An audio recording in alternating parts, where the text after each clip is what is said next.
breaking stones within the cold, dark walls of the prison. Ines's hands reached upward, hoping for salvation, but there was no answer. She was left here in this hell, alone with her pain and despair. Ines desperately screams, "I did not kill my husband." She stands in the center of the courtroom, where she is being tried for the crime. The entire court seems like a stage set up to prove her guilt. Ines stands under the spotlight, surrounded by spectators. One of them whispers, "She said she would get rid of her husband and come back to me." All attention is focused on Ines, and it seems that no one believes in her innocence. Witnesses testify against Ines. One of them continues to speak. Ines always complained about her husband. Another adds, "She said she wanted to get rid of him." Yet, another witness describes intimate details. "She has a small mark on her thigh. We spent nights together." The judges and the audience give her no chance for acquittal. "She is accused," another statement declares. "She came down from the mountain alone, and then we saw her with other men." The witnesses point to Ines as the culprit. Ines desperately screams, "Why are you all lying?" Images of happy moments with her husband flash through her mind. "I did not kill him," she continues, her voice trembling with anger and pain. The judge harshly interrupts her.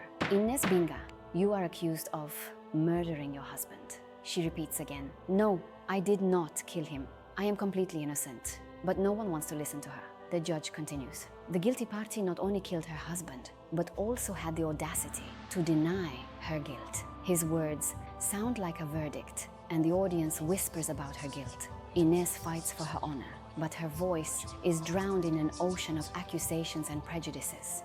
The judge loudly announces the verdict. "In this sacred court, before the Mother Goddess and the people, I sentence the guilty to 30 years of imprisonment in Romfield." His gavel strikes the table, sealing Ines's fate. The crowd in the courtroom erupts and shouts, "Burn in hell, die!" Their hatred for her is evident, and the air is thick with tension. Ines stands motionless, her gaze fixed ahead, but her thoughts are far away. She understands that her life will never be the same. Now, she is alone, against the whole world that believes her to be guilty. Ines was imprisoned in Rumfield. This place turned her life into an unending nightmare. Every day she endured humiliations, fighting for scraps thrown by the guards. The torment was relentless. Her body suffered from the back-breaking labor, breaking stones within the cold, dark walls of the prison. Ines's hands reached upward, hoping for salvation, but there was no answer. She was left here in this hell, alone with her pain and despair. Until the 10th year. And so, after years of suffering, a turning point came. In the 10th year of her torment, when life seemed meaningless and endlessly harsh, something unexpected happened. A new emperor ascended the throne and declared amnesty for some prisoners. Perhaps her suffering would finally come to an end. Ines, by decree of the imperial palace, you are being released. The sudden order rang in her ears. She looked up and saw a guard who had come to announce her release. For the first time in a long while, light shone upon her, like a symbol of new hope.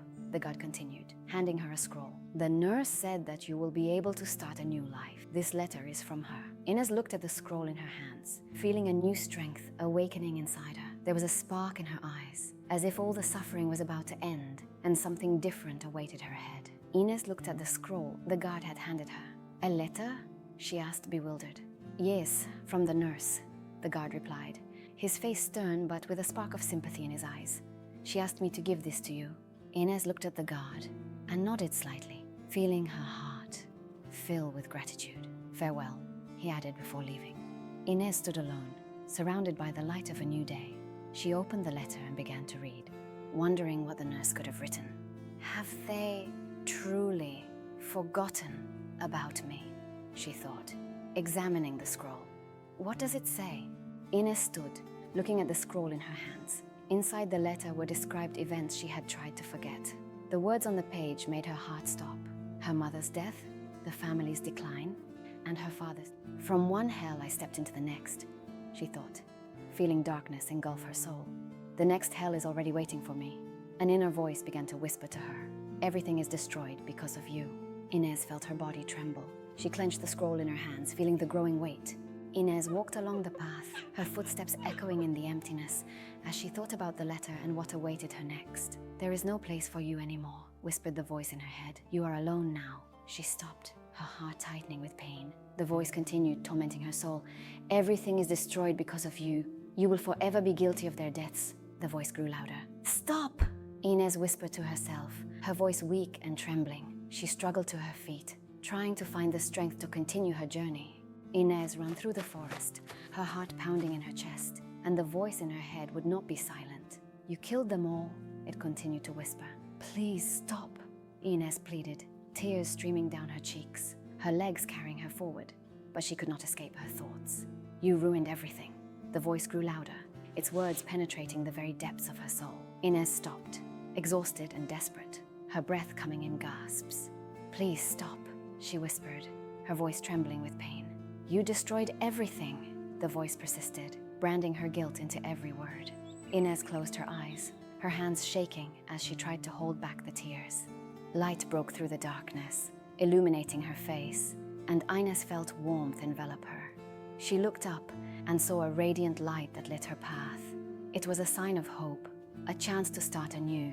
But Ines collapsed. Her heart was overwhelmed with fear and despair. Memories flashed before her eyes, as if her life were passing in front of her. Her eyes filled with tears, as she realized that she had not been alone all this time. In the lake, she saw the reflection of her soul, pure and bright. She slowly rose, feeling the weight of the past begin to lift. Ines felt the light envelop her, filling her with new strength. She took a step forward, her eyes shining with hope. I will find my way, she whispered, full of determination. Ines gazes at the beautiful landscape, seeing her reflection in the water and thoughtfully touching her face, feeling the sharp pain of memories.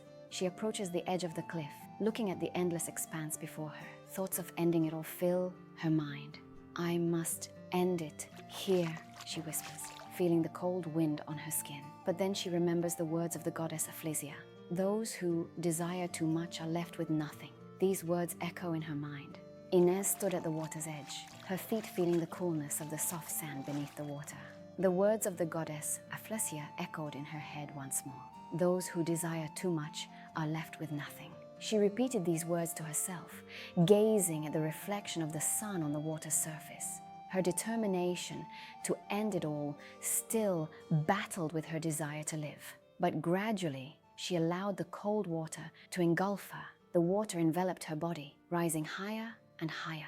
Ines felt her lungs fill with moisture, realizing she was sinking. The immersion in the water felt like liberation, her thoughts becoming more and more blurred. Her body slowly descended to the bottom, and the silence surrounded her, bringing with it a sense of peace. Her thoughts began to blur. She felt her lungs burning from the lack of air. What have I done? Flashed through her mind. I can't breathe. Her body was starting to give up, and she realized that in just a moment, it would all be over. After all these 10 years of torment and suffering, I'm going to die so meaninglessly, she thought, feeling her strength waning. Her eyes began to close, and her heart beat slower and slower. I can't breathe. I'm dying, were her last thoughts before consciousness finally left her. Ines sinks into the depths of the water, thoughts swirling in her head. Is there a life more miserable than mine? Her musings reflect in the silence. Like an echo, the goddess's words sound in her mind. Those who desire too much are left with nothing. You must give all that you have. She listens to the words, but then realizes, no, the goddess is wrong. Even if I reach out and ask to take 10 steps, her hand stretches out, as if trying to grasp something unattainable. The goddess is wrong, Ines thinks, as her hands seem to almost touch the surface. Even if I take 10 steps, I can't get back what was taken from me. No one will give me a second chance. The water pulls her down, but Ines continues to fight. No one was willing to give me everything they had, she muses, her thoughts sounding like a verdict. Through the murky water, a male silhouette approaches. Her body begins to rise. Suddenly, she feels movement. A rescuer grabs her and pulls her upward. I won't give up, she thinks resolutely, realizing that the life she thought lost can still be saved. Ines sees the light. It blinds her, but she feels something lifting her towards the surface. Sunlight pierces through the water, and her gaze meets that of a person standing on the shore. If someone extends their hand to you, the goddess's words echo in her head and asks you to walk 10 steps together. You must agree. Her heart fills with hope as she notices the man reaching out to her. His eyes are full of determination, and he is ready to help her out of this abyss of despair. Ines, breathing heavily, grasps his hand. The warmth of his touch brings her back to life, and she feels her body coming alive. You can do it, he says, helping her to her feet.